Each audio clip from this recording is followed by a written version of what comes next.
So we know MnDOT, of course, had the plows out on the roads all night. Joining us right now, Ann Meyer from MnDOT. Ann, what's the very latest? Gosh, a challenging morning as we've been talking about this whole time. 12 hours of snowfall at this time, strong winds. And because we started with rain, as everybody's been mentioning, we've got this base of an icy, slushy kind of thing happening underneath all that snow. We've still got a lot of those factors happening, and until those challenges go down, it's going to be really tricky out there for drivers. So if you can stay home, this is the day to do it. And were you able to do any pre-treatment for the roads yesterday in anticipation of the rain and that heavy snow? Yeah, no, you can't pre-treat it when the rain happens. And honestly, that rain becomes a glue, as we've seen. That this snow is sticking to anything that was wet as it changed over last night. But that's 12 hours ago. Anytime you're going to have 12 hours of snowfall, that pre-treatment wouldn't have done much for us anyhow.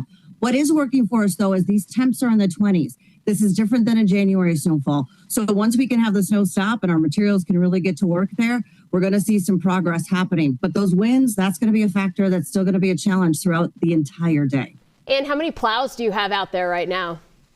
Gosh, hundreds of plows, I'll just say, from Duluth down south in the metro, in and around. That's about 200 drivers. We're just going through a shift change.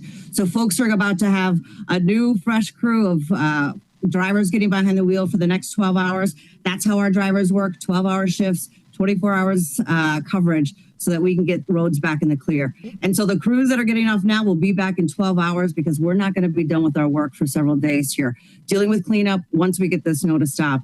That's a factor that's still got to happen. It's crazy, Ann, because we actually haven't had all that much snow this year in the state of Minnesota. And some people, let's be honest, they're just not driving for the conditions based on what we're seeing right now. Well, had dry roads yesterday. Gosh, what a big difference 24 hours can make. But I'll tell you, we're going to see that same difference happening in the next 24 hours. Yeah, we talked about it. 16 inches in some spots of the metro.